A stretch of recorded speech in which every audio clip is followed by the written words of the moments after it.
예, 시청자 여러분 안녕하십니까. 특별기획 4.3 사건의 진실을 말한다. 특별기획 오늘이 마지막 순서입니다. 역시 전민전 대표님 나와 계십니다. 오늘 이렇게 안녕하세요. 그동안 수고 많으셨어요. 오늘 드디어 마지막 시간입니다. 네, 그리고 다음 주가 이제 4월 달이 됩니다. 네. 예, 그래서 우리가 특집을 시작한 거죠. 특별기획을. 그 4.3 앞두고 우리가 합니다. 그래서 고생 많으셨고요. 오늘 이제 제일 마지막이 그 4.3 사건 그 제목이 4.3 재심 재판 위법성에 대한 것이 오늘입니다. 네네. 자, 이제 마지막 들어가기 전에 우리가 그동안 한 거를 조금만 리뷰를 한 1, 2분만 리뷰를 해 주십시오. 1부부터 3부까지 왔던 거를. 네. 일단은 첫 번째 주에 그 태용 의원 태용 발언 의원이, 관련해서 예. 북한 개입설 당시 해방 이후에 예. 소련의 한반도 공산화 전략 하에 네. 소련과 북한 남로당이 같이 연계된 사건이다. 제주 4.3 사건은 그걸 설명을 드렸고 두 번째 주에서는 이제 정부 보고서 4.3 정부 보고서의 문제점, 우파 또는 보수 쪽 인사들의 의견은 철저히 무시되고 좌편향된 인사들에 의해서 만들어진 보고서라는 거를 기억하시면 될 것 같고, 그다음에 이제 지난주에는 특별법의 위헌성에 대해서 말씀을 드렸습니다. 오늘은 이겁니다. 오늘은 4.3 재심 재판의 위법성에 대해서 말씀을 해주시면 됩니다. 자, 시작하시죠.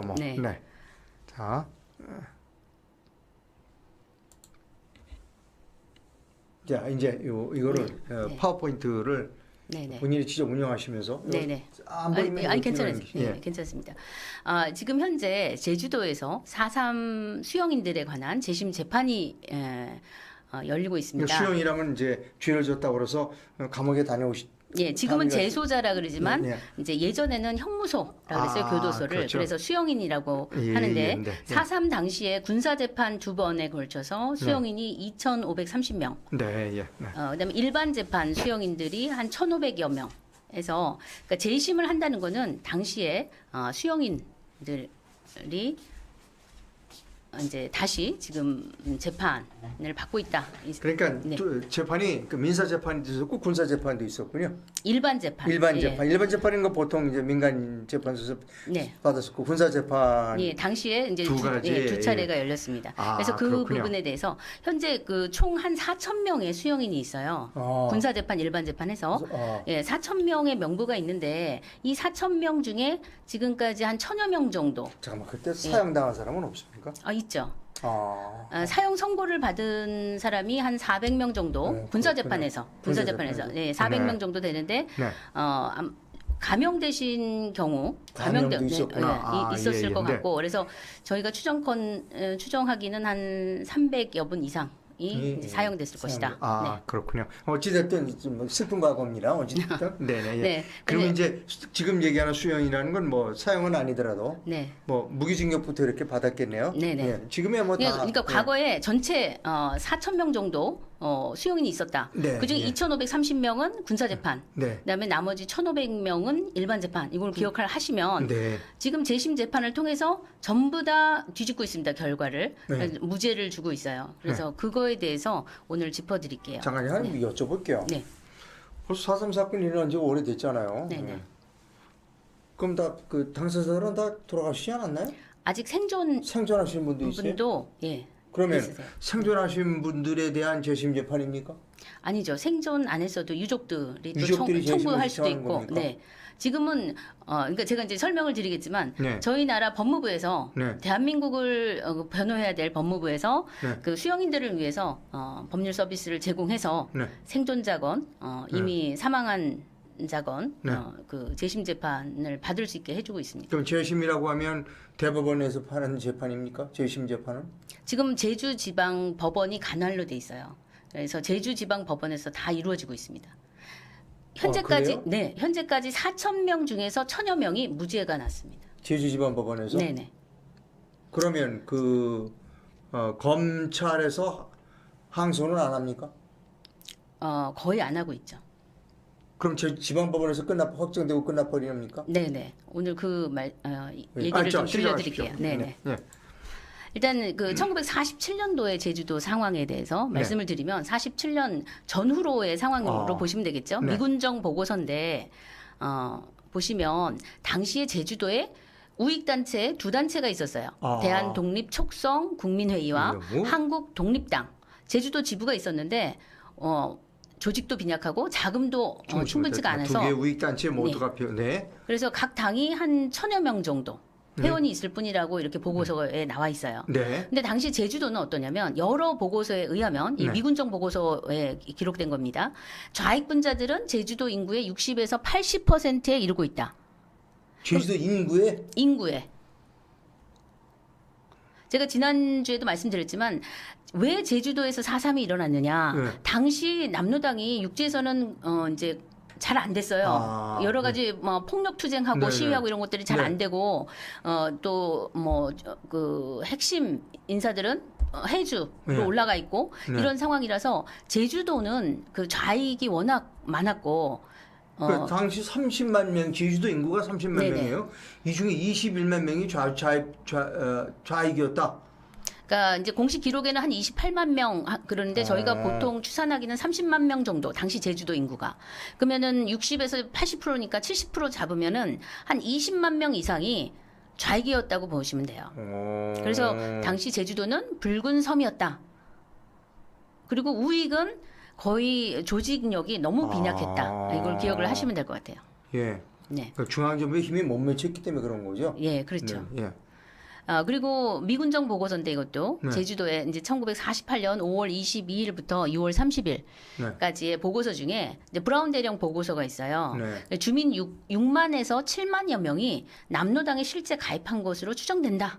이렇게 저 보고서 내용을 보시면 중간에 약간 이렇게 하이라이트 돼 있는데 It is estimated that between 60 and 70,000 people on the island 이렇게 돼 있어요. 그러니까 6만에서 7만이거든요. 근데 우리 그 4.3 정부 보고서에는 6천에서 7천으로 축소 번역을 해놨습니다. 저거를. 10분의 1이네. 네, 그렇죠. 그러면 이거는 굉장히 중요한 거예요. 왜냐하면 당시에 남로당이 6만에서 7만인 것과 6천에서 7천인 것은 너무 다르죠. 그러네. 달라도 뭐 엄청나게 다르네요. 네. 만약에 6만 명이라 그러면은 가족들이 있을 거 아닙니까? 주변 친지도 있고. 그러면은 그 제주도에 한 70%의 인구가 좌익적이었다라는 거는 뭐 짐작이 4인 가죠. 가족만 해도 대단한데. 네. 근데 이제 저희 정부 보고서에서는 저게 이제 의도적으로 축소를 한 것인지 저는 그렇게 의심을 하지만 어쨌든 번역 자체가 저렇게 잘못돼 있다. 번역이 잘못된 글쎄요. 뭐 큰 차이가 납니다. 네. 당시 그래서 남로당의 공산 폭동 반란의 증거는 이제 미군 자료집이라든가 그다음에 4.3 보고서를 만들기 위해서 자료집을 12권을 만들어 놨습니다. 정부 보고서가 있고 한 권이 거기에 이제 그 보고서가 나오기까지 12권의 자료집이 있는데 그중에 11권은 그 공개가 됐어요. 마지막 12권째는 공개가 안 돼 있습니다. 잠깐만요. 미군에서 만든 자료집이 있고 그다음에 나머지 12집은 누가 만든 겁니까? 주체가 누구예요? 북한, 러시아 이런 데서 만든 겁니까? 그 12권은 그러니까 4.3 정부 보고서가 있고 그 보고서를 만들기 위해서 조사위원들이 자료를 다 수집해서 이제 편집해서 만든 게 12권이 있습니다. 그러니까 우리가 보통 4.3 보고서 할 때 정부 보고서 할 때 보고서 한 권 거기에 딸린 자료집이 12권이에요. 그 미군 자료집도 거기 12권 안에 많이 들어가 있습니다. 그리고 근데 12권 중에 마지막 12권은 공개가 안 돼 있습니다. 정부에서 공개를 안 했어요. 왜 안 했느냐? 그 12권째 내용이 북한과 러시아 그다음에 그 무장대 자료거든요. 그러니 굉장히 민감한 자료가 거기 들어가 있습니다. 그래서 이것이 남로당, 중앙당의 지령과 그다음에 소련, 북한과의 연계성 이런 것들을 어느 정도 그림을 보여줘요. 그러니까 저거를 당시에 보고서를 그 공개하면서 12권은 빼놓고 공개를 했습니다. 그러니까 북한, 러시아 막 이런 쪽의 자료는 공개를 안 했다. 네네 그렇죠. 그래서 그 자료집 내용에서 대충 요약을 한 겁니다. 네. 남로당 중앙당 지령이 있었고 그 자료집에 네, 다 네, 나오는 네. 내용입니다. 삐라라든가 포스터 네. 뭐 이런 것도 있었고 당시에 제주도에서 김일성 장군 만세, 네. 뭐 스탈린 만세 이런 것들이 있었고 네. 적기가에서 북한의 인민군가 군가 적기가도 부르고 인공기도 개양이 돼 있었습니다. 네, 네, 북한을 네. 찬양했어요 당시 네. 제주도에서. 네. 그다음에 북한 선거에 참여한 것이 한 5만 2천 표. 아까 제주도에서 남로당이 6만에서 7만이라고 그랬으니까 네, 네. 대충 5만 2천 표 정도가 나올 수가 있죠. 미군 자료가 맞는 것 같으네. 네, 저거는 네, 그렇죠? 네, 네. 그리고 이제 그 제주 4.3 폭동을 일으킨 자가 네. 김달삼이거든요. 예, 김달삼 김달삼이 48년 4월에 폭동을 일으키고 나서 8월에 넉 달 있다가 북한으로 올라갑니다. 네. 왜냐하면 우리 8.15 우리 건국도 있었지만 북한도 그때 해주에서 해주 대회를 열어요. 네.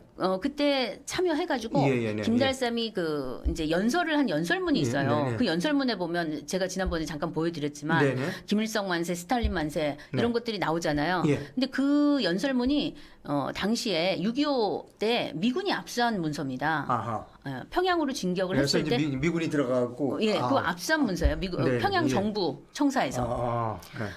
어쨌든 김달삼이 그때 5만 2천 표를 가지고 월북해서 북한의 헌법위원이 되죠. 우리 선거 재헌의회 선거는 망쳐놓고 네. 북한에 올라가서 네. 자기는 헌법위원이 됩니다. 김일성과 같이. 그러니까 북한에서는 상당히 의미 있는 편이에요, 저 표가. 그렇죠. 남쪽 대표 편에 남쪽에 네, 표가 네, 온 그렇죠. 거니까. 네네. 예, 그런 상황이었고, 네. 그다음에 이제 김달삼이 월북한 이후에 2대 사령관이 이덕구가 됩니다. 2대 네. 폭도사령관. 네. 대한민국에 선전포고를 합니다. 10월 24일에. 선전포고를 하고 또 6.25 당시에는 그 인민군이 이제 제주도에 상륙을 할 때 환영을 하기 위한 환영의 조직도 만들어지. 그러니까 이덕구는 그럼 저기 49년도에 제주도에 사살. 있었어요? 네, 49년도에 사살됐는데, 그러니까 김달삼이 올라가고 나서 이제 내려오지 이덕구가? 않으니까 네. 이덕구가 이제 뭐 그 사령관이 되죠. 그리고 무장대 사령관 대한민국 정부의 선전포고를 하고. 예, 선전 포고문도 그리고 있습니다. 6.25가 터지니까 인민군 환영 대회를 조직했다. 예, 이거는 이제 다른 네. 조직에서 한 건데 어쨌든 당시에 남로당이 네. 남로당 제주도당이 했던 일들입니다. 이게. 네. 그러면 북한 간첩도 체포된 기록이 있고 또 그 용어도 동무라든가 인민군 이런 용어들을 사용을 하고 그다음에 북한 노동신문에서는 이제 자료집 12권에 많이 나오는데 제주 반란의 성과를 격려하고 그리고 굉장히 자주 보도를 합니다. 그 기록이 다 저 12권에 나와 있어요. 그래서 이런 거를 볼 때 북한과 소련의 연계성 저희가 이렇게 그림을 가장 그려볼 수 중요한 있죠. 게 그겁니다. 네네. 지금 제주도에서 지금 4.3에 대해서 북한 연계가 없다고 자꾸 그렇게 주장하시는 분들이 있어요. 네. 근데 그게 아니고 북한하고 그다음에 러시아의 연계가 있다. 네. 그런 근데 것이죠? 이제 연계가 돼 있든 안 돼 있든 네. 당시 만약에 북한하고 연계가 돼 있다 그러면은 지금 현재도 저희가 여적제라는 게 있어요. 네네, 적과 합세해서 우리 나라의 헌정 질서를 물러나게 하는 이런 거 그런 경우에는 사용밖에 없어요. 지금 여적죄는 적어도. 사용밖에 없습니다. 네. 근데 지금 제주도의 좌파들은 당시에 북한하고 연계 안 돼 있다. 남로당 중앙당에 지령도 없었다. 네. 독자적으로 한 거다. 제주도당이. 예. 그렇다면 이거는 어떻게 보면은 내란죄예요. 또 그렇죠. 이거 자체로 보면은 내란을 일으킨 거거든요. 외환죄라기보다 내란죄가 되니까 그것도 최고 사형입니다. 네. 다를 바가 없어요. 똑같이 처벌받는 거고 뭐 북한하고 연계만 돼서 처벌되는 게 아니라 이건 명백하게 그 국기문란, 국헌문란 하고 일으킨 폭동이기 때문에 내란죄로 다 처벌이 돼야 되는 게 맞습니다. 네. 그래서 어쨌든 당시에 남로당 공산 폭동 반란이 있었고 네. 그다음에 이제 그 군경을 포함해서 우익 인사가 네. 한 1,500명 정도가 이제 학살이 돼요. 네, 많이 남로당에 의해서. 죽었네요. 네. 네, 그래서 남로당이 이제 경찰 지서실을 습격하고 방어하고 약탈, 강간, 납치, 뭐 간첩도 있었고 원조도 뭐 먹을 걸 갖다 준다든지, 예, 그리고 불고지 신고도 안 하고 네. 이런 일들이 있었고 네. 48년도 12월 28일부터 49년 6월 13일까지 6개월간 군사 작전 결과로 게릴라들이 한 2,400명 정도가 사살이 됩니다. 네. 당시에 포로가 한 4,600명. 4.3 전 기간, 저희는 4.3 전체 기간을 한 9년 정도 보거든요. 네. 57년까지, 아, 48년부터 57년까지 네. 9년 동안 있었던 사건이에요. 그런데 이 4.3 전 기간에 군경 작전에 의해서 사살된 수가 한 7, 8천 정도 되죠. 근데 이제 6개월 동안은 한 2,400명. 이제 나머지 한 4, 5천 명은 9년 동안. 예. 이제 9년에 걸쳐서 7천에서 8천 명이 사살됐다. 네.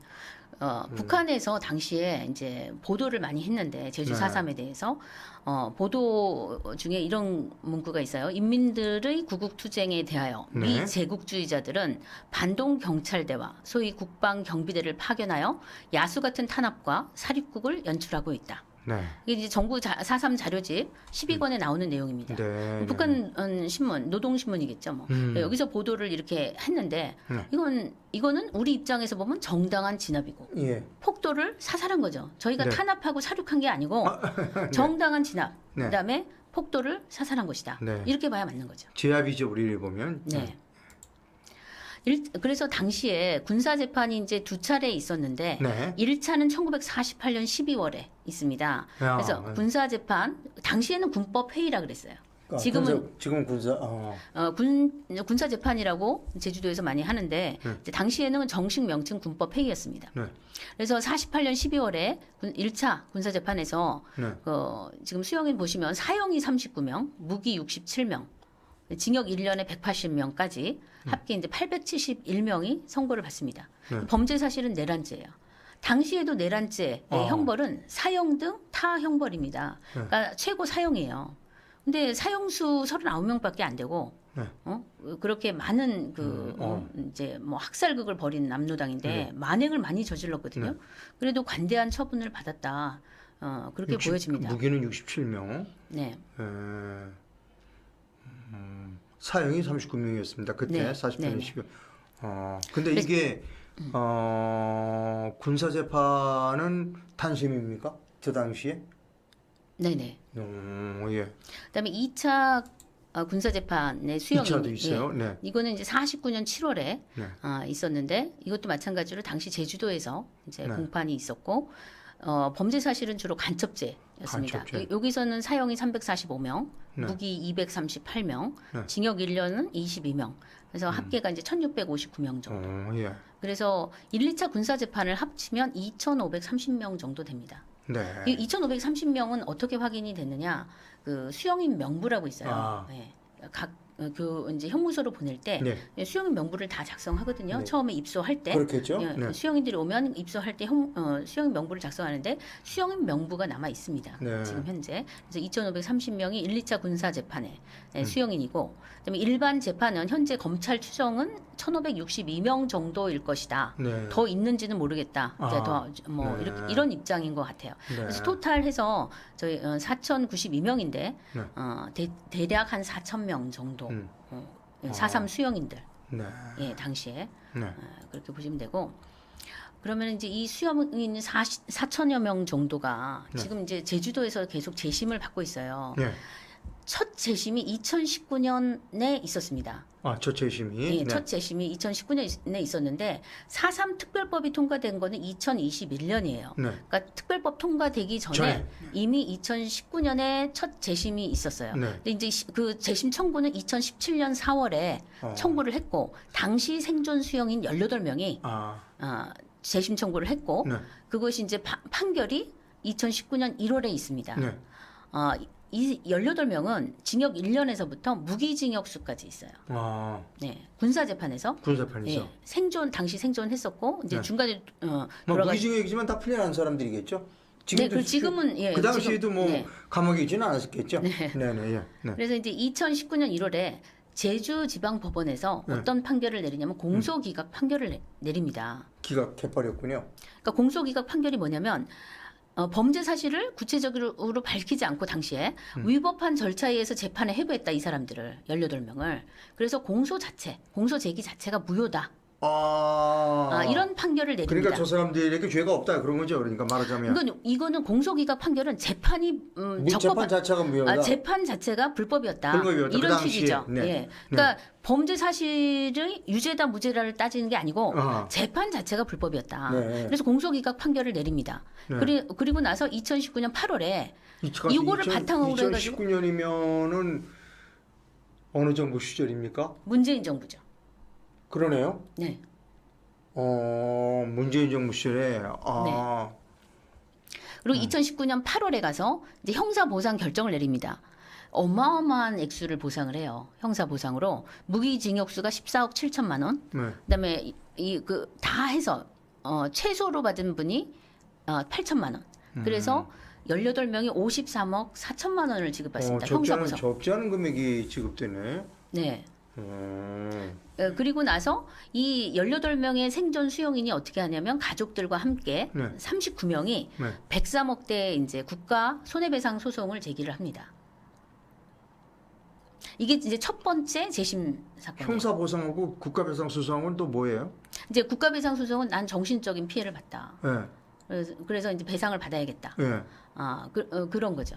피해 를 이제 배상받아야겠다. 하나는 민사적이죠. 보상이고 하나는 배상이네. 네. 그러니까 형사 보상, 형사 재판에서 보상 받았고 이제 국가 배상에서는 민사로 가서 또 이제 정신적인 위자료죠, 뭐. 그러니까 그렇죠. 18명 승존 수용인과 가족 39명이 103억 원대의 소송을 제기했습니다. 정부를 상대로. 네.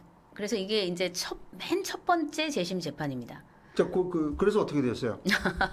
그러니까 이것도 스토리가 굉장히 길어요. 요것만 설명을 해드려도 제가 1시간을 해야 되는데 일단은 이제 제주도에서 4,000명에 대한 재심 재판을 저는 1차, 2차, 3차로 나눠서 설명을 드리면 1차는 이 한 건 18명에 대한 공소기각 판결. 요게 이제 첫 번째고 이 다음부터는 그러니까 이 공소기각이라는 건 재판 자체가 무효다. 그렇죠. 재판 자체가 당시에 적법하지 않았다. 그래서 그냥 재판 자체를 무효화시킨 거죠. 그런데 그 다음 두 번째부터는 어떻게 되냐면 무죄 아예 재판은 적법했다. 이제 재판부가 또 입장을 바꿔요. 재판은 적법했지만 무죄다. 그 사람들이 무죄다. 네, 이렇게 바꿉니다 입장을. 그래서 그렇게 해서 이제 제가 그것도 설명을 드리면 제가 나중에 결과는 어떻게 되는지 말씀드릴게요. 그래서 이 차는 무죄입니다. 재판은 효력이 있지만 그 사람들이 무죄다. 네. 그래서 이제 2020년 12월에 생존자 8명 무죄됐고, 그다음에 2021년 1월에 행방불명자. 당시 4.3 당시 이제 이후에 행방불명된 사람들 10명이 무죄가 됐고, 그다음에 21년 3월에 또 생존자 2명이 무죄가 됐고 행방불명자가 333명이 또 무죄가 됩니다. 그래서 이제 이게 두 번째. 그러니까 첫 번째는 공소기각 판결. 재판 자체가 잘못된 거다. 18명 건. 두 번째는 재판은 유효하지만 그 사람들은 무죄다. 죄가 없다. 똑같은 재판부에서 그러니까 제주지방법원에서 그 과거 4.3 군사재판을 재판이 적법하지 않았다 해서 한 번 공소기각 판결 내리고 그 다음에는 재판은 적법했는데 적법하게 인정할 수 있다. 그런데 이 사람들은 무죄다. 이렇게 입장이 바뀝니다. 그러니까 자기 모순에 빠져 있어요. 또 공소기각 판결은 어떤 쟁점이 있냐면 유죄인지 무죄인지 그걸 다투질 않아요. 그런데 이제 제가 이제 그 당시에 저희 4.3 시민연대 전에 이제 활동을 시민연대가 2001년 2월에 저희가 이제 활동을 2월에 했기 때문에 그 전달에 당시 법무부 장관하고 이제 검사를 고발을 했어요. 왜 고발을 했느냐? 이 모든 예를 들어 공소기각 판결에서 불복을 안 하는 거예요. 불복을 안 하고 그러니까 1심에서 다 확정이 됐거든요. 그런 것들이. 그래서 이런 문제들 여러 가지가 있었는데 우리나라 검찰이 항소해야 되는데 그냥 다 항소를 포기함으로써 저 사람들이 다 무죄가 확정됐다는 거죠. 그러니까 그때 법무장관이 누구였습니까? 박상기. 근데 첫 번째 일단 이제 공소기각 판결을 먼저 이제 말씀을 드리면 재심을 저희 나라에서 재심을 하기가 굉장히 어렵습니다. 재심 요건이 엄격해요. 그러니까 내가 과거에 재판을 받아서 형을 살았어요. 그러면 나는 다시 이제 어떤 명백한 과거 재판이 잘못됐다라는 명백한 증거가 나오든지 아니면 과거 재판에 확실하게 이제 뭔가 결직사유가 있다든지 그거를 입증하는 확정 판결이 있어야 돼요. 다른 판결. 확정 판결이 있어야 되는데 그런 게 있어야 재심을 할 수가 있어요. 저희 일반인들은. 근데 이 제주지방법원은 어떻게 하냐면 이 4.3 수용인들 지금 2,530명 플러스 1,500명이니까 4,000명에 대해서는 어떻게 하냐면 재심의 문턱을 굉장히 낮춰줍니다. 처음에 재심을 받으려면 내가 입증을 해야 되거든요. 원고가. 아, 나는 이래이래해서 재심을 받아야 돼. 이런 확정 판결을 갖고 왔습니다. 새로운 증거가 이렇게 왔습니다. 이렇게 하고 재심을 청구를 해야 되는데 그런 입증 책임을 완화시켜주고 일단은 재심을 받아주겠다. 그럼 당시에 법무부에서 그걸 불복을 해야 됩니다. 불복을 해야 되는데 법무부에서 불복을 안 했어요. 그러니까 저희 원고가 4.3 수용인이면 피고가 누구냐면 대한민국 정부입니다. 그럼 법무부가 정부를 대리해서 그다음에 정부 법무공단도 있어요. 변호인. 저희 대한민국의 변호인 역할을 하는. 그러면 재심을 안 받아줬을 때 그 완화시켰을 때 검사 측에서 이거를 불복을 했어야 되는데 안 했어요. 그다음에 그 공소기각 판결을 할 때도 또 불복을 안 합니다. 항소를 해야 되는데 항소를 안 해서 1심에서 확정이 돼 버려요. 그리고 나서 또 형사 보상을 받게 되는데 그것도 또 불복을 안 해서 그냥 53억 4천만 원이 지급이 되는 그런 상황이 벌어집니다. 그래서 이제 두 번째부터는 4.3 그 수용인 생존자, 행방불명자 이 재심 사건 지금 요약해서 해놨는데 저기 마지막 거를 보시면 2021년 3월에 335명이 하루에 당일에 검사가 구형하고 그다음 변호인이 변호하고 그다음에 재판장이 선고를 합니다. 하루에. 네. 그러면은 이 재심 재판이 벌어지면서 그 재판장이 한 말이 있어요. 과거에 그 있었던 그 군사 재판이나 이런 거는 수백 명을 모아놓고 한꺼번에 그렇게 재판을 하는데 정상적인 재판이었겠느냐 그런 거를 탓하는 그런 말을 하면서 막상 재심에 와서는 하루에 몇백 명을 그냥 무죄 선고를 합니다. 무죄 구형 떨어지고 무죄 선고해주고 이렇게 되는 상황이 벌어지고 있어요. 그래서 요거 이제 2021년까지 이렇고 그다음에 2021년에 어떤 사건이 있었냐면 제주 4.3 특별법이 이제 국회를 통과하고 시행이 됩니다. 그러니까 제주 4.3 특별법에는 특별재심 조항이 들어가 있어요. 그러니까 수용인, 군사재판 수용인이건 일반 재판 수용인이건 재심의 요건을 갖추지 않아도 그냥 재심을 다 하게 해줘요. 형사소송법상 이따 보여드리겠지만 형사소송법상 재심 사유가 있어야 되는데 그런 거를 따지지 않고 다 재심을 할 수 있게 해주고 그다음에 이제 군사재판 수용인의 경우에는 또 법무부에서 직권재심이라 그래가지고 법률 서비스를 도와줍니다. 재심을 할 수 있게끔 이제 서비스를 다 해주는 거예요. 네, 법무부가. 그렇게 한동훈 장관입니다. 네네. 그렇죠? 그래서 이제 세 번째가 그 특별재심, 특별법 하에 특별재심, 직권재심입니다. 그래서 2021년 11월에 광주고검 산하에 제주 4.3 사건 직권재심 권고 합동수행단이 출범을 합니다. 그러니까 합동수행단이라고 그래요. 줄여서. 재심을 권고한다는 얘기가 뭐예요? 그러니까 4.3 위원회가 있어요. 행안부에 4.3 위원회에서 법무부 장관에게 이런 사람들은 재심을 해주면 좋겠다 이렇게 권고를 하면 그거를 법무부 장관이 들어줄 수도 있고 안 들어줄 수도 있습니다. 근데 지금은 그런 게 없어요. 그 거부하는 게 없어요. 그냥 하라 그러면 다 하고 있습니다 현재.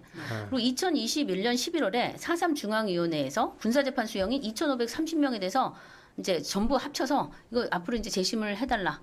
라고 권고를 합니다. 법무부에. 그래서 2022년 이제 3월부터 특별재심 이제 첫 공판이 있습니다. 이제부터는 이 3차부터는 이제 그 특별법 하에 재심이 되는 거죠. 1차, 2차는 뭐 재심 사유라든가 이런 형사소송법상의 요건을 따져야 되는데 이제 여기서부터는 특별법이니까 형사소송법을 무시하고 이제 재심을 다 받아주는 겁니다. 그래서 그 2022년 3월에 국가보안법하고 포고령 위반한 수용인 33명 전원이 무죄가 선고가 됩니다. 그다음에 2022년 8월에 법무부 이제 군사재판만 그 원래는 직권재심을 해줘야 되는데 이제 그 2022년 8월이면 작년 8월이잖아요. 그러네요. 한동훈 법무부 장관이 특별법에는 4.3 특별법에는 군사재판 수용인만 그 직권재심을 해주라고 돼 있는데 그거를 넘어서 일반 재판 수용인까지 직권재심을 확대하는 걸 검토해라 지시를 내립니다. 그래서 실제로 2022년 작년 12월에 일반 재판 수용인 10명도 직권재심이 청구가 됩니다. 그래서 지금 현재까지 상황은 어떠냐? 군사재판 2,530명 중에 25차 직권재심으로 1천여 명 정도가 무죄가 돼 있습니다. 근데 지금 이거 제가 이제 자료를 다 정확히 뽑질 않아서 그렇지 일반 재판 수용인들도 지금 무죄가 계속 나오고 있습니다.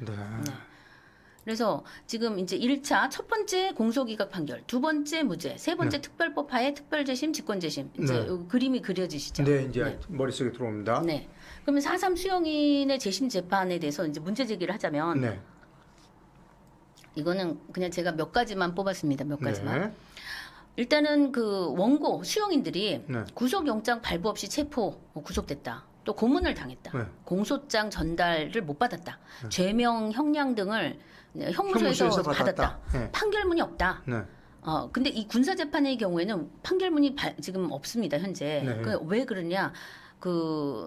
이 제주도에서 판결을 한 후에 서울에 있는 이제 육군본부로 이제 판결문이 다 간 걸로 저희는 네. 추정이 되고, 네. 근데 6.25 그러고 나서 이제 6.25가 6.25가 났으니까. 났으니까 그 자료들이 그때 다 소실됐다라는 증언이 있습니다. 네.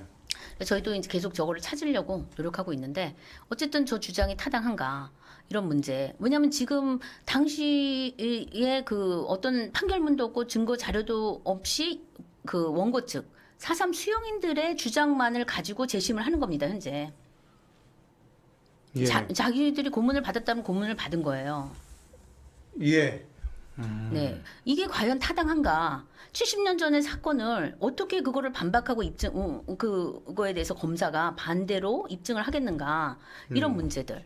네. 그다음에 두 번째는 이 관할이 제주지방법원으로 돼 있습니다. 네. 그럼 제주도는 지금 그때나 지금이나 똑같이 남로당의 그런 섬 같아요. 네. 지금 그쪽에도 너무너무 좌편향적인 그런 단체들 활동이 뭐 만연해 있고 네. 그런데 이 제주지방법원에서 이거를 다 4.3 수용인 재판을 한다 그러면 이게 공정한 재판이 가능하겠는가? 네.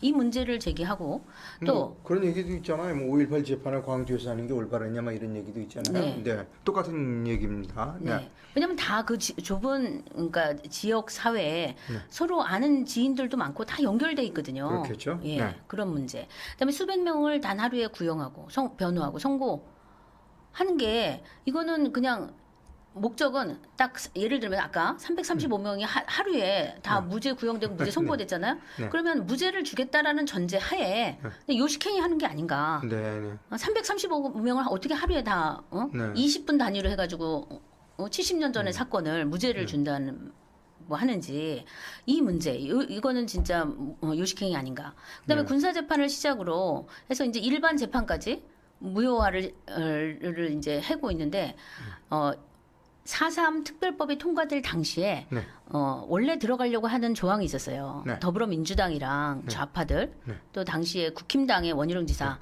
뭐 이런 분들이 하여튼 이 4.3 특별법을 통과시키려고 할 때 넣었던 조항이 뭐냐면 네. 군사재판 무효화 조항이 있었습니다. 네. 그냥 법을 만들어가지고 아예 재판을 무효화시키겠다. 네.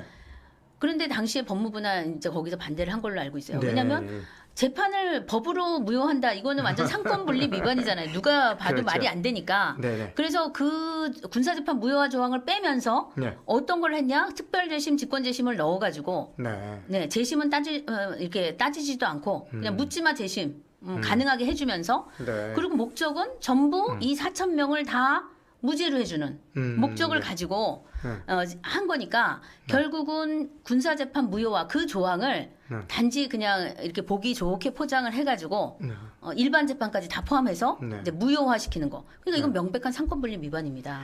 예. 입법부에서 법으로 사법부의 재판을 무효화시키는 네. 이게 지금 4.3 재심 재판입니다. 네. 그래서 이 4.3 수용인 재심 재판은 70년 전의 사건을 4.3 수용인들의 일방적인 주장과 또 좌편향된 정부 보고서에 의존을 해가지고 하고 있는데 신빙성이 없다. 그다음에 재판 절차 위반을 주장해서 범죄 사실의 실체를 부정하고 있다. 그러니까 과거 재판에 문제가 있었다 절차에. 네. 근데 범죄를 안 한 것이냐? 그건 또 아니거든요. 네. 그러니까 이 문제, 절차의 문제, 실체의 문제, 실체를 지금 따지지 못하게 만드는 네. 이 4.3 재심 재판 문제가 있고 지금 이 4.3 수용인들의 특히 군사 재판은 판결문이 없어요. 그런데 그러니까 이제 처음에 맨 첫 번째 공소기각 판결을 났을 때도 서류가 없는 거죠. 네. 그런 서류들이. 그러나 이거를 당시 재판부는 수용인 명부가 있었거든요. 2,530명의 수용인 명부가 있어요. 다 형무소에 있었던 기록이 있습니다. 그러면 수용인 그 당시에도 그렇고 지금도 그렇고 똑같이 수용 명부를 작성을 하려면 형 집행 지휘서가 와야 돼요. 검찰에서 형 집행 지휘서를 보내줘야 그걸 보고 교도소에서 이거 작성을 하거든요. 예, 근데 형 집행 지휘서가 있다라는 걸 전제로 해야지 수용인 명부가 있을 수가 있는 겁니다. 그렇죠. 그럼 형 집행 지휘서는 저 2번에 보시면 검사의 형 집행 지휘 요건이 있습니다. 과거에 1948년도에 그 형사소송법 법률 제 131호에 보면은 재판 확정을 전제로 형 집행 지휘서를 작성할 수가 있는 겁니다. 그러니까 다시 정리하면은 수용인 명부가 있어요. 그러면 이거는 형 집행 지휘서가 있다라는 거가 전제가 되고 형 집행 지휘서가 있다는 거는 판결문이 있다라는 게 또 전제. 적법한 재판이 있었다라는 전제가 있습니다. 근데 이런 것들이 제대로 검토가 안 되고 있는 거죠. 그다음에 이제 아까 말씀드렸던 군사재판 수용인의 그 판결문이 존재하지 않는 것은 6.25 당시에 소실된 걸로 추정이 되고 있습니다. 그래서 형사소송법의 재심 사유 이게 뭐 이렇게 우리 국내에서 많이 연구된 것 같진 않아요. 이런 거에 대해서 저희가 한번 이 4.3 문제로 세미나를 했습니다. 학자분들을 모시고 세미나를 했는데 일단 재심을 하려면 확정 판결이 필요해요. 또는 명백한 새로운 증거가 필요해요. 여기서 확정 판결이란 뭐냐면 뭐 1번을 보시면 원 판결, 그러니까 제가 그 유죄가 된 그 판결에 증거가 된 서류나 증거물이 위조나 변조된 거를 확정 판결로 증명이 됐을 때 재심을 청구할 수 있어요. 어떤 그러니까 증거나 증언이나 담당 공무원이나 뭔가 잘못을 해서 제가 이렇게 형을 살았다. 그러면은 제가 다른 재판에서 그런 위조된 서류가 있다. 이게 확정이 돼야 되는 거예요. 다른 재판에서. 제 재판이 아니고 다른 재판에서 이런 증거물이나 뭐 담당 공무원들이 라든가 이런 것들이 그 확정 판결이 있어야 되는 거예요. 만약에 확정 판결이 없을 때는 명백한 증거, 새로운 증거가 나와야지 재심을 받아주게 돼 있습니다. 그런데 이제 예외적으로 확정 판결을 받을 수 없는 상황이다. 그럴 때는 그 확정 판결이 없더라도 그 사실을 증명하면은 재심 청구를 할 수 있어요. 그러니까 명백한 새로운 증거가 있어야지 이제 재심을 할 수 있다라는 것과 같은 말인데 단 예외 조항이 하나 있습니다. 이건 뭐냐면 증거도 없고 확정 판결을 받을 수가 없는데 증거가 없어요. 증명을 할 수가 없어요. 그러면은 재심을 할 수가 없는 겁니다. 그러니까 요것이 무시되고 아까 제가 제주도에서 있는 재심 재판 1차, 2차, 3차를 말씀드렸잖아요. 3차는 특별법에서 이루어지는 재심 재판. 1차, 2차는 요거를 무시하고 있습니다. 확정 판결을 받을 수 없고 또 증명을 할 수가 없어요. 확정 판결이 없는데도 증명을 또 할 수가 없어요. 70년 전의 사건을.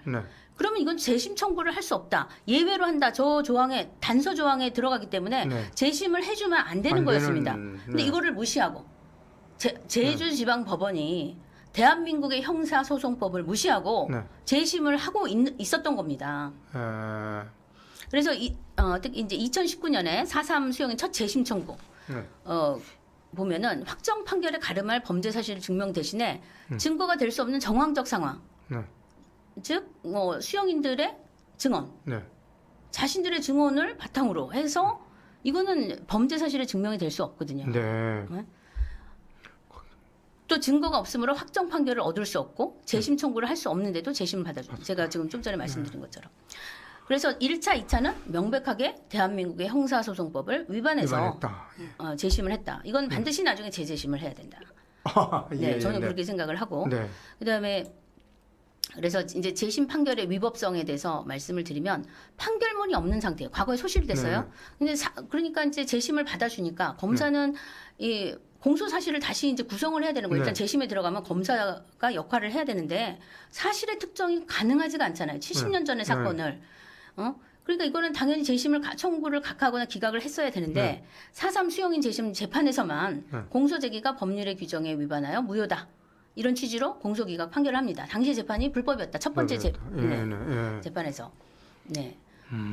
그래서 이 재심의 문제점, 1차, 2차 이 재심의 문제점 뭐냐? 재심의 문턱을 낮춰줘서 4.3 수용인들이 재심을 할 수 있게끔 재판부가 받아주고 그러면 재심을 처음에 청구할 때는 입증을 수용인들이 해야 돼요, 원고가. 그렇죠. 나는 이래서 재심을 받아야 돼요. 네, 예. 하고 입증을 해야 돼요. 네. 근데 문턱을 낮춰주니까 입증 안 하고 이제 재판에 딱 네, 들어갔잖아요. 네, 네. 그럼 재판에 들어가면 어떻게 되느냐?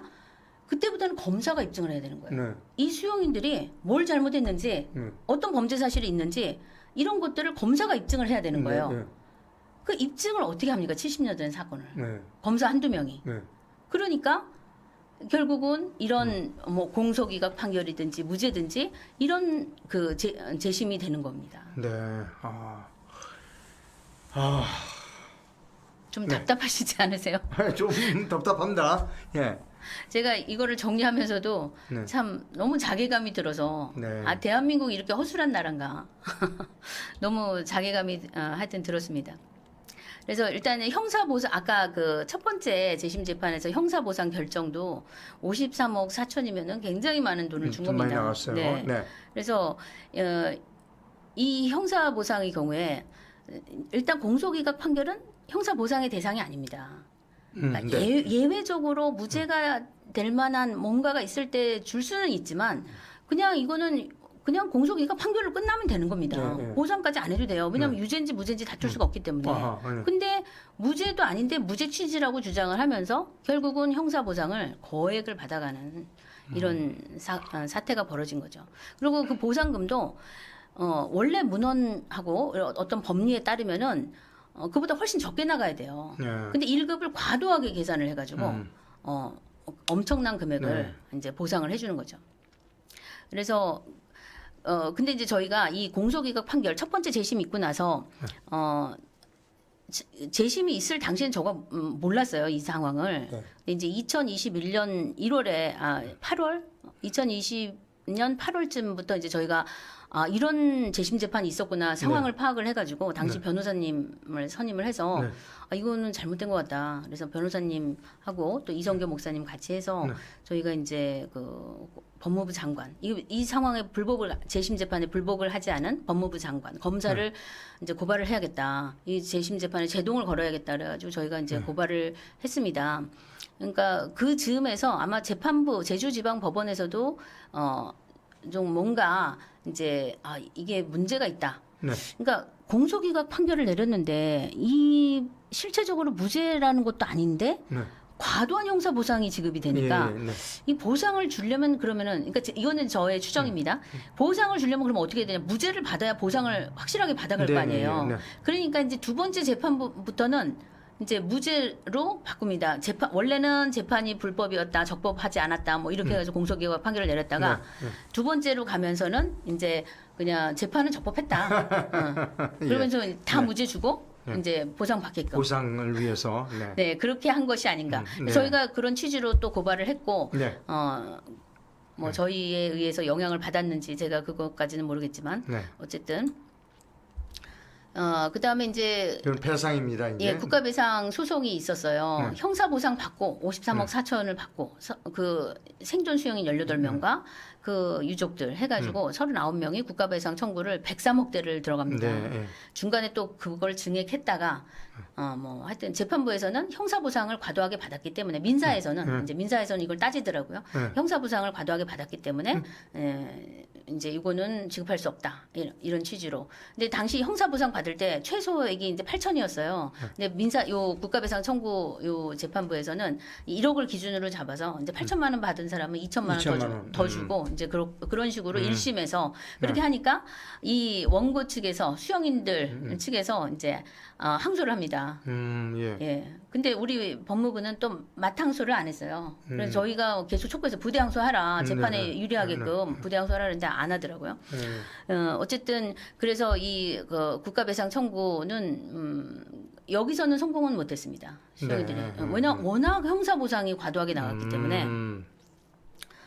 그런 문제. 그 다음에 형사보상이건 이제 형사공소시효, 민사소멸시효 이런 게 다 사실 모두 완성이 됐기 때문에 이 재심 재판 자체가 또 무효고, 그래서 이런 여러 가지 문제들이 있습니다. 그리고 이제 가혹행위를 얘기를 하는데 가혹행위가 있을 수 있는데 지금의 70년이 지나서 그걸 어떻게 입증을 하고 네. 응? 어디 가서 진단서를 뗄 수 있는 것도 아니고 그다음에 당시에 그 기록을 보면은 대한민국 정부에서 상당히 제주도에 관대하게 네. 주민들을 선무 공작이라 그래가지고 이 네. 폭도들하고 분리시키기 위해서 또 남로당으로부터 분리시키기 위해서 굉장히 노력을 많이 했어요. 네. 공을 많이 들이고 그렇게 네. 과하게 탄압을 하진 않았습니다. 네. 근데 이제 군에서는 진압을 하는 과정에서 네. 뭐 교전이 계속 일어나니까 네, 네, 그리고 예. 이게 정규전이 아니고 게릴라전이니까 예. 누가 언제 총을 쏠지 모르는 이런 상황이잖아요. 그런 상황에서 있다 보니까 과잉된 부분도 있겠지만 제주 4.3은 정당하게 강경 진압한 것이 맞고 네. 그럼에도 불구하고 9년을 간 사건이에요. 얼마나 그때 당시에 남로당 제주도당이 드셌으면 네. 9년을 그 사건을 끌었겠어요. 게릴라전이. 네, 그런 문제가 있고 그다음에 이제 어쨌든 제주 4.3 수용인 재심 재판의 위법성에 대해서 네. 정리를 해놨는데 네. 일단 형사소송법을 위반했다는 거, 네. 그다음에 평등권을 침해한 건데 네. 일반인들은 재심 받기 굉장히 어렵습니다. 네. 재심 잘 안 네. 해줘요. 예. 그런데 이 4.3 수용인들은 만 그렇게 네, 특별하게 전부 다 재심을 완화해가지고 네. 재심을 해주고 그다음에 그 판사의 직권남용 이거 심각한 문제인데 제가 판사를 고발하려고 했는데 네. 아직 못 하고 있습니다. 네. 언젠간 저 판사를 제가 고발하려고 하고 있는데 네. 예. 이 재심을 기준을 요건을 네. 완화를 해주면서 수용인들을 원고들은 입증을 안 해도 네. 재심을 받고 그다음에 입증 책임을 검사에게 넘겨서 네. 이 검사는 제대로 사실 특정을 못 하고 네. 그래서 그 공소기각 판결, 무죄 판결을 하는 네. 거. 이거는 판사의 직권남용이다. 네. 또 검사의 직무유기는 판사가 이렇게 위법하게 재심을 개시했고 또 확정 판결, 공소기각 판결이든 무죄 판결이든 이런 판결을 했을 때 불복하지 불복을 않았다. 했어야 되는데 안 했어요. 항소를 안 직무유기다. 네. 그래서 이제 4.3 특별법은 이 특별재심, 직권재심의 위헌성에 대해서 말하면 일단 군사재판이든 일반 재판이든 법으로 이거를 무효화시키는 효력하고 똑같은 효과를 내는 특별재심, 네. 직권재심 이걸 통해서 삼권분립 위반이다 이거든. 네. 그다음에 자유민주적 기본 질서를 침해하는데 이 4.3의 문제가 그 우리 대한민국 헌법 정신을 반영하지 않고 그냥 재판을 하고 있어요. 법도 그렇게 만들어졌고 재판도 그렇게 하고 있는데 이 4.3은 공산 폭동이었지 않습니까? 그리고 공산 통일을 원했던 거고. 그럼 우리 국가 정체성도 상당히 침해가 되고 앞으로 이게 인정이 되면 이 사람들이 영웅이 되고 이 사람들이 앞으로 추념해야 될 대상이라 그러면 점점 사회주의화되거나 공산주의화 될 때 그 길을 어떻게 막습니까? 그렇겠죠. 예, 자유를 파괴하는 사람들에게 우리가 뭔가를 명예를 회복시켜 줘야 되고 그럴 이유가 없습니다. 그러니까 이 문제 자유민주적 기본 질서를 심각하게 침해했다는 거. 그다음에 평등권 침해 아까 말씀드렸듯이 일반인과 너무 대우가 다르다. 이게 굉장히 특혜다. 그다음에 이분들에게 나가는 보상, 배상 이거는 다 저희의 세금 아닙니까? 보니까. 그리고 저희 행복주권 침해 등 이런 위헌성이 있습니다. 한 가지 스토리를 말씀드리면 지금 4.3 희생자로 되어 있는 이제 행방불명자 중에 52명 얘기를 해드리면 군사 재판을 받고 목포 형무소로 이제 수용 생활을 갔습니다. 그러니까 당시에 제주도에서 한 500명 이상이 목포 형무소에 간 것 같아요. 근데 49년도에 목포 형무소에서 이제 탈옥 사건이 발생합니다. 교도관 5명을 죽이고 또 무기고를 탈취해가지고 탈옥을 하는데 당시 목포 형무소에 1,400명 정도 재소자가 있었고 그 중에 1,000명 정도가 이제 가담을 해가지고 이제 했는데 현장에서 이제 진압되고 해서 탈옥에 성공한 사람은 한 400명 정도예요. 근데 이걸 주도한 게 누구냐? 제주 4.3 수용인들입니다. 그래서 그 4.3 수용인들 이제 마지막까지 체포 안 되고 이제 행방불명된 사람은 27명 정도고 어느 날 이제 사살된 사람들 52명이 사살이 돼요. 다 제주 4.3 수용인들입니다. 이 사람들이 어떻게 됐냐? 지금 희생자가 되어 있습니다. 4.3 희생자가 되어 있고 교도관 5명을 살해하고 죽이고 탈옥 사건을 벌였는데 지금 현재도 대한민국 그 교도소에서는 탈옥을 한다. 그러면 총으로 현장에서 사살할 수 있어요. 사살해야 됩니다.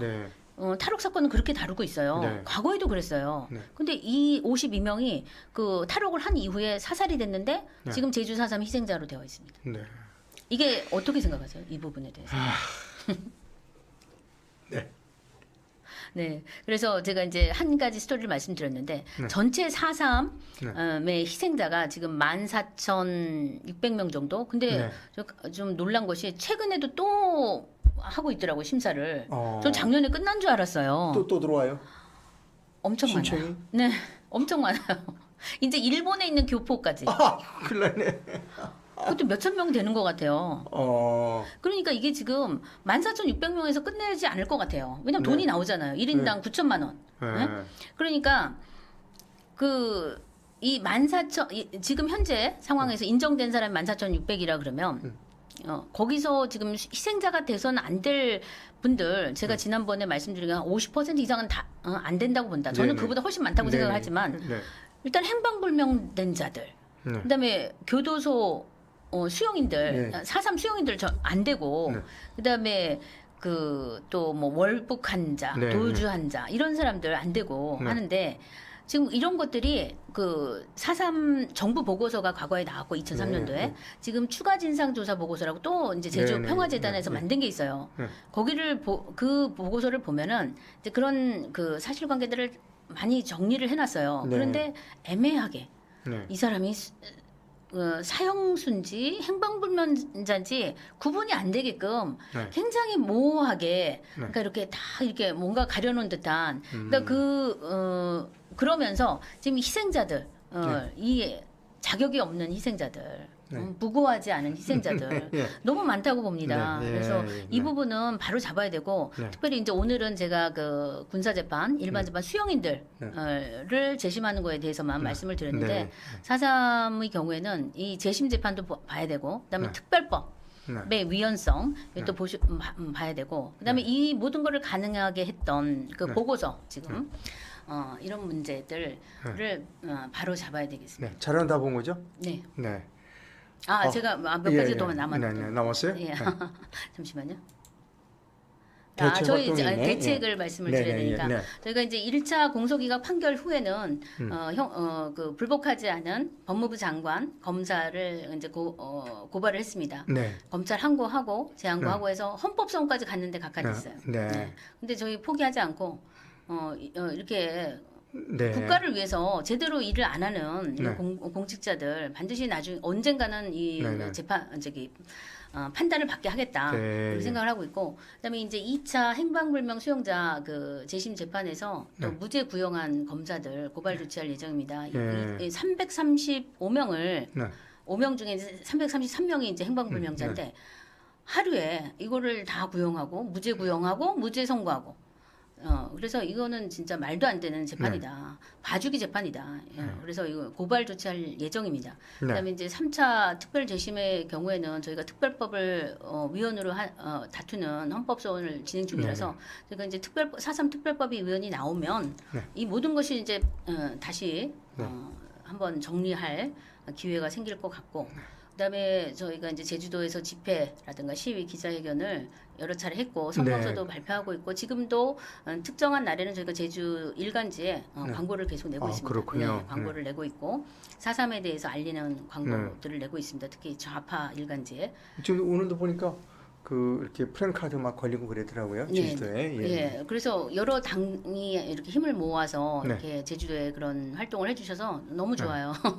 네. 네, 너무 다행이라고 생각하고 네. 그다음에 이제 제주지방법원 재판부에도 한번 저희가 탄원서를 접수한 적이 있습니다. 그리고 국가배상 재판에 참여하게 해달라 이것도 신청을 했었는데 각하됐고 그다음에 정부 측 변호인, 정부 법무공단에서 이 대한민국을 변호하고 있어요. 이 재심 재판에서 그 변호인에게 저희가 연락을 해서 자료를 제공했고 근데 얼마나 받아들일지는 사실 뭐 잘 모르겠습니다. 어쨌든 저희는 뭐 입법부에도 국회의원 전원에게도 또 이 변호인에게도 자료 다 보내서 언제든지 도움을 드릴 수 있다.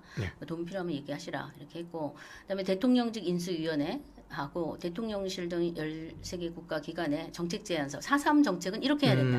무엇을 바로잡아야 하는가. 네. 그리고 이제 정책 제안서를 접수를 했고 훌륭한 일 하시네요. 그다음 법무부에 이제 재심 재판 철회를 촉구하는 한동훈 법무장관에게 저희가 이제 철회 촉구서 보내고 네.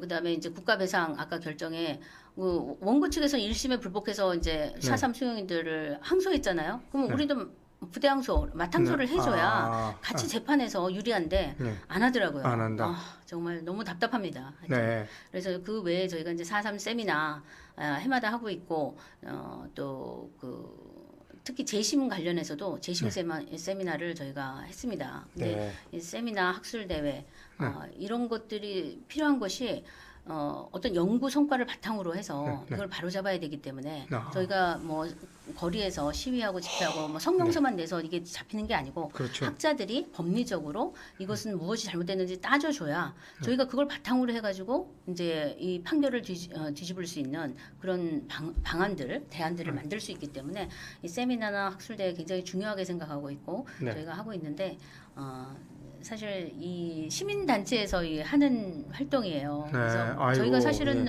도움이 많이 필요합니다. 그러니까 정부 쪽이나 이 4.3에 대해서 좀 바로 알고 연구를 하시고 그다음에 이런 세미나를 저희가 안 해도 좀 해주시면 법무부나 국회에서 이런 세미나를 좀 해주시면 그러면은 정말 저희가 일을 하는데 훨씬 수월한데 하는 데가 없어요. 옛날부터 우리는 관군은 도망가고 의병이 나라를 지킨 때가 많았습니다. 그런데 이제 어쨌든 올해 제가 이렇게 분위기를 보니까 4.3에 대해서 관심을 가지시는 분들이 더 많고 어쨌든 정권 교체가 된 효과인지는 모르겠지만 과거에 문재인 정권 하에서는 이 4.3을 가지고 이제 다투시는 분들이 그렇게 많이는 없었던 것 같아요. 정권이 바뀌었으니까. 그래서 이렇게 현수막도 제주도에 이렇게 걸리고 하는 거 보니까 앞으로 이 4.3을 전문적으로 연구할 수 있는 연구가들이 필요하고 연구자들, 학자들 이런 분들이 모이셔가지고 학술대회라든가 어떤 논문을 내셔서 이걸 학술지에 등재하시고 그다음에 다른 사람들이 그걸 바탕으로 해서 더 전문적으로 또 이렇게 연구해 나갈 수 있도록 그런 게 준비가 돼야 됩니다. 그래야지 대한민국 이 4.3 문제를 바로 잡는 것은 이렇게 뭐 정부에서 뭐 이렇게 뭐 대통령 말 한마디에서 잡히는 게 아니에요. 그렇겠죠. 굉장히 복잡하게 제가 어제도 이 자료를 정리하면서 9년 동안 이 정리하면서 느낀 게 행안부 4.3 중앙위원회가 행안부 소속이거든요. 행안부 그다음에 법무부 직권재심 특별재심하는 법무부 그다음에 검찰 지금 합동수행단이 그 산하에 또 검찰 산하의 합동수행단이 지금 직권재심을 진행 중이거든요. 거기다가 제주도에서 모든 행정적인 뒷받침을 해주고 국회에서는 법을 만들어주고 그러니까 이거 전체적으로 보면은 거악이 우리 정부와 국회와 사법부가 이게 거악이 돼 있어요. 이거를 민간이 아무리 한다고 해도 이게 쉽지 않은 일이거든요. 그래서 특히 혹시 이제 학자분들 중에서 또 법학자분들 이런 문제를 좀 들여다보시고 좀 연구를 깊이 하셔서 좀 연구 성과를 많이 발표해 주시면 많은 도움이 될 것 같습니다. 뭐 일단 감사드리고요. 제가 이제 사진이 잠깐만요. 너무너무 뭐 잠시만요. 뭐 또 보여주실 자료가 있으십니까? 이게 이 사진이 저희가 이제 당시 2021년도에 법무부 장관, 검찰 담당자 형사 고발한 대검찰청 앞에서 고발한 거고요. 또 요거는 이제 제주시청 앞에서 저희가 시청? 제주시청 앞에서 그 4.3 특별법은 위헌이다 집회를 했습니다. 집회를 하고 여기 이제 거리 시위 제주도에서 거리 시위를 해가지고 제주 지방 법원 앞에 가서 또 법원 같으네요, 우리가. 시위를 했고 그래서 제주도에 저희가 계속 알리는 제주도의 양심들이 좀 깨어나시기를 그렇게 그리고 국회 앞에서 또 특별법 개정안을 반대하는 명백한 위헌이다. 1인 시위도 했고 그런 활동들을 했습니다. 이거 참 너무너무 감사하고요. 뭐 박수를 보내드립니다. 그리고 네. 시청자 여러분, 이게 저 홈페이지 주소죠? 네네. 제주43.kr. 예, 여러분 제주43.kr에 들어가서요. 우리 전 대표님 그리고 같이 활동하시는 분들에게 많은 격려를 좀 부탁드립니다. 곧 4.3인데요. 곧 이제 며칠 안 남았습니다. 네. 뭐 기념식을 할지 추념식을 할지 무슨 뭘 할지 모르겠지만 마지막으로 제가 한 가지 마지막으로 부탁을 드리면 지금 그 더불어민주당에서 태영호 의원 발언 이후에 그 4.3 유족들을 이제 명예훼손을 하거나 처벌법 만든다고 처벌법 그래서 5년 이하 5천만 원 이하 뭐 이렇게 지금 법안이 발의가 됐어요. 이번 주 토요일 25일까지 반대 의견을 등록하실 수가 있습니다. 그래서 그런데 제가 어제 이제 뭐 다른 거 정리하다가 너무 바빠가지고 보니까는 한 2,300명 정도 반대 의견을 등록했더라고요. 그래서 이제 급해서 제가 또 여기저기 좀 요청을 해가지고 수가 조금 더 늘긴 했지만 23일이 뭐 얼마 남았잖아요. 얼마 안 남았습니다. 그래서 방송을 보시는 분들께서 이 반대 의견 어디 국회 청원 사이트로 들어가야 됩니까? 이따가 링크를 좀 달아주세요. 예.